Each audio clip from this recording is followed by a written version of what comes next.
Après mon Ironman, j'avais besoin d'un nouveau challenge, un nouvel objectif. J'avais clôturé ce chapitre triathlon, mais pas ce chapitre marathon. Car en février 2025, 2h58 sur mon dernier marathon, j'avais explosé en vol sur les derniers kilomètres et ça n'avait pas reflété mon niveau sur marathon. Et j'ai envie réellement en 2026 de commencer cette année avec ce chapitre marathon de clôturer. Donc direction Paris pour rencontrer mes athlètes sur leur semi-marathon et commencer cette préparation.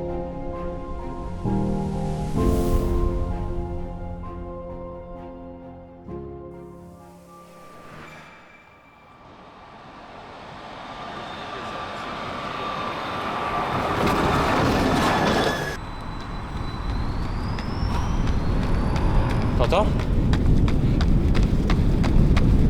Il n'y a personne les gars, personne.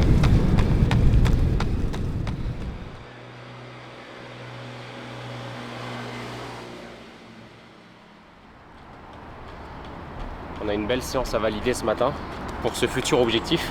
Restez jusqu'à la fin de la vidéo pour savoir un petit peu plus en détail ce qui m'attend. Le bruit du métro. Paris c'est vraiment un mood, hein. C'est un mood à part. Là il va me rester à peu près 1h15. On va rejoindre juste après les athlètes sur leur semi-marathon. Pour certains c'est leur premier semi-marathon. Pour d'autres l'objectif est de performer, de s'améliorer, de faire de meilleurs chronos, de représenter un petit peu tous les efforts qu'ils ont fournis autour de leur entraînement. Je vais pas me refroidir, je vais me changer, on va remettre la montre sur play et on va attaquer cette séance d'entraînement. C'est parti.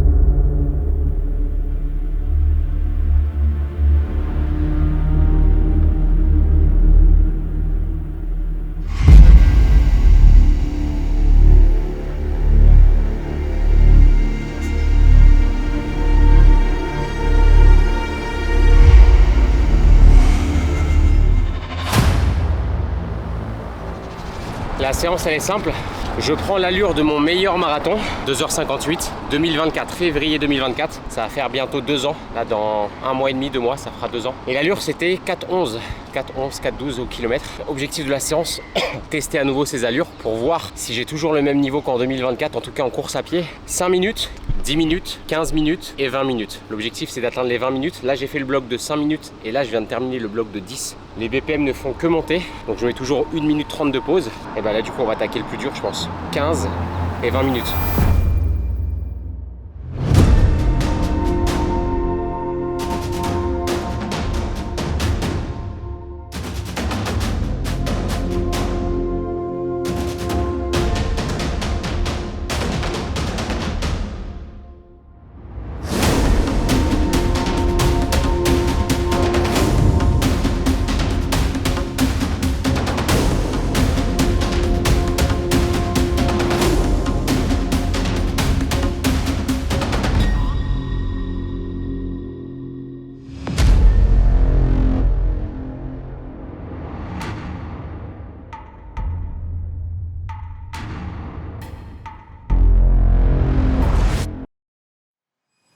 Pas facile ce matin, mais ça me rappelle à quel point tous ces sacrifices payent. Je sais que parfois les séances vont pas être faciles. Je sais qu'on va avoir, surtout avec le mood de l'hiver, une grosse baisse de motivation. Mais quand je regarde ma préparation Ironman, celle que j'ai effectuée en 2025, cette année, ça m'a tellement apporté, tellement appris. Et je vous conseille réellement de faire la même chose, d'essayer, de tenter de repousser vos limites, de sortir de votre zone de confort. Ça paraît bateau dit comme ça, mais c'est réellement ce qui va vous donner confiance en vous, ce qui va vous ouvrir les yeux sur votre réel potentiel et surtout va vous ouvrir énormément de portes dans la vie. Là, je suis encore un petit peu essoufflé. Je me rends compte à quel point il va falloir travailler dur pour cet objectif. Je vais donc vous parler de cet objectif. C'est très simple. En 2026, en février, on va retourner sur un format marathon que je vous avais préparé sur ces 2 dernières années. Je vous l'avais partagé avec une série de vidéos. Et pour celles et ceux qui me suivent depuis un moment, vous le savez déjà, je vais vous parler évidemment du marathon de Séville 2026 qui aura lieu dans 3 mois pile, au moment où on filme cette vidéo avec Max derrière la caméra. 3 mois, 90 jours pour atteindre mon meilleur niveau en course à pied. Je vous dis ça parce que toutes mes préparations, je les ai faites entre guillemets à moitié. Soit je squeezais certaines séances d'entraînement, soit à la fin des entraînements, je squeezais la partie récupération. L'alimentation, elle était un petit peu bancale. Et grâce à cette préparation Ironman, j'ai réussi réellement à sortir de ma zone de confort. Et ma zone de confort, c'était quoi? Les excuses. Sur toutes mes préparations avant, je trouvais des excuses, j'essayais de trouver des raccourcis, faire le moins possible pour avoir le meilleur au niveau des résultats. Et je me suis rendu compte avec le temps, avec l'âge, qu'il n'y a pas de raccourci dans la vie. Il faut passer par des moments forts, par des moments durs. Il faut faire des sacrifices, il faut prendre des murs parfois, il faut parfois rater, échouer. Et c'est ces échecs, c'est bête à dire, mais qui m'ont mené aujourd'hui, derrière cette caméra, à vous motiver, à te motiver, à faire de même, à croire en toi, tes objectifs, tes rêves. Et cette préparation, je ne vais pas la faire seule. Je vais la faire avec vous, je vais la faire avec toi. Car je vous invite réellement à vous fixer un nouvel objectif pour 2026. On ne va pas attendre le 1er janvier. Là, nous sommes fin novembre. Cette vidéo sortira début décembre. Je vous invite à me suivre dans ce mouvement. Qu'importe ton objectif, que ce soit du triathlon, de la course à pied, une perte de poids ou tout simplement te remettre en forme, je t'invite réellement à prendre les devants, à fixer des dates, à noter ça dans un cahier, sur une feuille, sur un mur ou même sur ton téléphone. Et comme je le dis à tous les gens que j'accompagne, à tous les gens qui m'entourent, un seul mot pour résumer cette détermination, la discipline.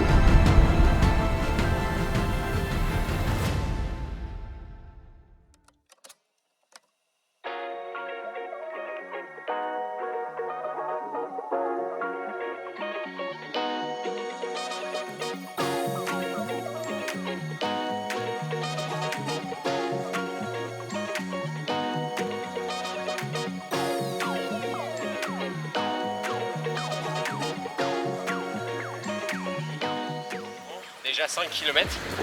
Là on a retrouvé tous les athlètes pour le petit check-out run. Demain ce sera le départ de la course. Ils ont l'air plutôt prêts. Moi demain matin, grosse séance de course à pied, je pense que vous l'avez déjà vu dans les images. On va récupérer les dossards et on se retrouve pour la suite de la vidéo tout de suite.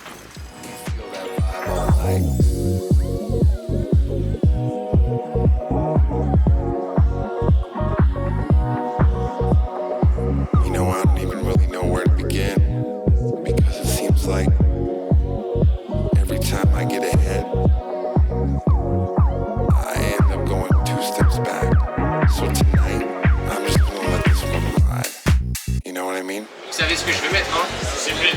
Ouais. Allez.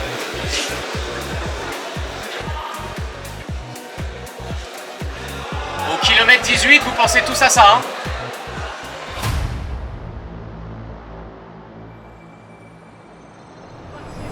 Comme ça, vous avez 30 minutes pour arriver, faire le dernier pipi si besoin, vous mettre dans le sas de départ, faire le bisou à madame.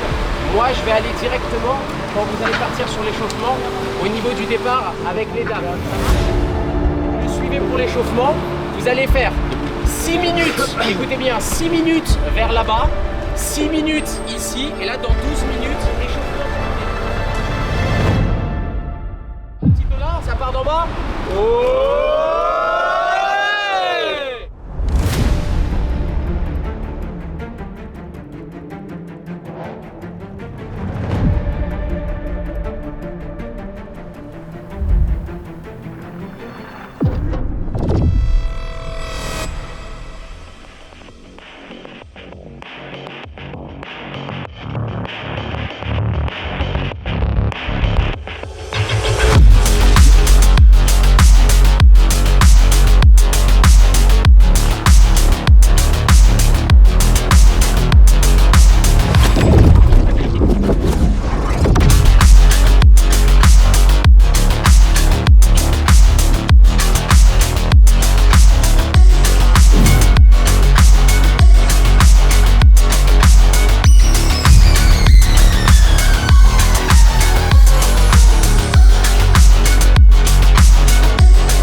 machine.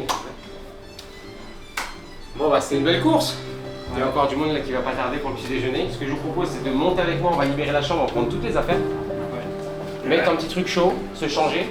Ah ça j'aime bien. Comme ça après on va laisser un petit peu aérer parce que ça sent super.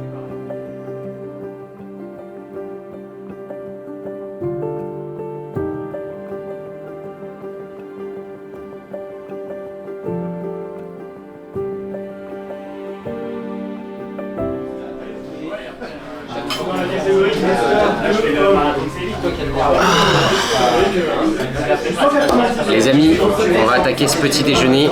Là, je sais pas si vous le voyez, il est un peu plus de 13 h. Avec Max, on s'est levé ce matin à 5 h pour aller courir. Après, on a encouragé les athlètes sur le semi-marathon. On va reprendre des forces car c'est le premier repas de la journée. Après, on retourne à Nice pour retourner évidemment à l'entraînement. Je vais prendre des forces. Et nous, on se retrouve juste après. C'est parti. Allez, la revanche. Les amis, on vient de bruncher et si vous les reconnaissez, vous les aviez déjà vus sur la vidéo en février 2025 sur le fameux marathon de Séville. Cette fois-ci, édition 2026, c'est le marathon sur lequel je vais essayer de battre mon propre record, mais eux aussi. Je vais les laisser se présenter. Donc là, on a Erwan. Ouais, j'étais à Séville. 3h14 et on va prendre notre revanche l'année prochaine. 3h14 avec un premier marathon, je crois, avec une belle anecdote. En 5h04, 5h05, premier marathon, un beau mur, une belle épreuve. Et on a pris notre revanche quand même. 3h14, c'est pas l'objectif, mais très beau temps. Et là, du coup, l'objectif pour Erwan, c'était de valider un semi-marathon sous les 1h30 pour revenir sur marathon et valider ce sub 3 car on avait un objectif cette année, c'était de faire le marathon en février en 3 heures. Malheureusement, sur les 2 derniers kilomètres, ça a crampé un petit peu et du coup, chrono final, tu m'as dit 3h14 et quelques secondes. Ouais. Donc sous les 3h15. Donc normalement, dans 90 jours, on retourne à Séville et tu fais moins de 3 heures. Mais on l'aura, on l'aura. Sûr? On l'aura, oui, sûr. Après ce semi, on l'aura. Et là, du coup, le semi-marathon, 1h25, on est largement sous les 1h25 et 13 secondes. On exact. était à très peu du sub. Et sachez une chose, mon premier semi-marathon pour faire le sub 3 marathon, c'était 1h27. Du coup, 1h25, tu m'as battu. Et là, semi-marathon, t'as fait combien, Vincent? Aujourd'hui, 1h17,59. Je sais pas si vous avez entendu, les amis, 1h17 sur semi-marathon. Et t'avais fait ton marathon cette année en 2,59,49. Et tu quoi? Moi, j'avais fait 1h27 sur semi-marathon, donc 10 minutes de plus que toi. Mais j'avais fait 1 minute de moins sur le marathon. Qu'est-ce qui s'est passé à Séville, du coup? Mauvaise gestion au niveau de l'hydratation, au niveau des gels. Totalement. J'ai pas respecté le plan à la lettre. J'aurais dû partir sur 7 ou 8 gels. C'est ce qui était prévu avec Fabien. Sauf que j'en ai pris 4. Voilà. Mais t'avais quand même validé le sub 3. Mais j'ai validé le sub 3. On était à quelques secondes de pas valider le sub 3 du tout. Vous vous souvenez? Combien de gel aujourd'hui? Aujourd'hui, un gel. La moitié d'un gel. Sur le semi, ça allait? Sur le semi, ça allait. T'avais pas eu de crampes, pas de douleur? La douleur au niveau de la rotule. Mais bon, on verra bien en fonction d'une petite blessure au niveau de la rotule, mais on va essayer de gérer tout ça. Mais au 18e kilomètre, ça a commencé à lancer un peu et heureusement que Fabien était là pour m'accompagner sur 100-200 mètres. Sinon, ça aurait été compliqué. Mais bon, on valide l'objectif. Et du coup, pour Séville cette année, 2h59 normalement avec 1h17 ça passe largement. On va pas annoncer de chrono, mais sur une fourchette large, t'aimerais être entre combien et combien? Entre 2h50 et 2h55. 2h50, 2h55. Voilà. Je sais pas si je vais vous annoncer, je leur ai pas encore annoncé mon objectif de temps. Mon meilleur temps sur marathon c'était 2h58 et je veux faire mieux. Donc ça va se rapprocher sûrement du temps de Vincent. Mais j'ai jamais fait de ma vie 1h17. En fait ça fait quoi de faire moins d'1h20 sur semi-marathon? Qu'est-ce que ça fait? Ça fait du bien parce que ça prouve que les entraînements étaient respectés à la lettre. C'est toujours bien de gagner des secondes sur les chronos qu'on s'est fixés. Et tant qu'on peut aller chercher encore mieux, faut s'en donner les moyens. De toute façon, on va basculer le plan d'entraînement sur un volume marathon avec des allures bien spécifiques. Pareil pour Erwan, on a mis l'accent sur le renforcement musculaire. La montée progressive en volume, en intensité, on va parler rapidement des volumes d'entraînement en course à pied. L'année dernière, vous étiez à 40-50 km par semaine. Là, on a passé les 60-70, je crois. T'es à combien là à peu près? Là, on était à 60, 60-70, ouais, pas plus. 60-70, Ouais. et pour toi? Ouais, c'est ça. Moi, sur les meilleures semaines, c'est à 70 avec l'SP et beaucoup de footing, quoi. Donc, on n'a pas besoin de courir 100 km pour courir vite. Non, pas pour le moment. Moi je pense qu'il faut juste énormément de footing quoi. Parce que là on était à 70 avec seulement une spé par semaine finalement. Oui, c'est vrai. J'avais une spé semi, sauf que je courais 4-5 fois par semaine à côté quoi. Donc, Et pendant le début de cette préparation, blessure ou pas? Non, aucune blessure. Aucune blessure. Qu'est-ce que vous avez mis en place pour éviter ça du coup? Un bon sommeil, une bonne hydratation, une bonne alimentation. C'est le plus Vraiment, important. vraiment le En bon général. sommeil, c'est ce que je disais à Le Fabien. sommeil, l'autre c'est temps. le plus important. Le sommeil, c'est vraiment ce qui te permet d'avoir la motivation quand tu pars courir, être à l'aise et prendre du plaisir. Parce que quand tu cours autant, prendre du plaisir quand tu pars courir et bien dormir, bien manger, ça change tout. Du coup, on va aller prendre tous les trois notre revanche parce que moi, c'était en 2024, souvenez-vous, sur mon dernier marathon avant l'objectif Ironman. Et je pense qu'on va aller écrire l'histoire sur marathon. L'objectif, vous le savez déjà, c'est Road to Marathon, sub 3, 2h58 précisément. J'espère que vous êtes bien installés. C'était l'épisode 1 de cette nouvelle série YouTube. Je vous dis à très vite. Restez connectés, abonnez-vous et entraînez-vous fort pour 2026. Let's go!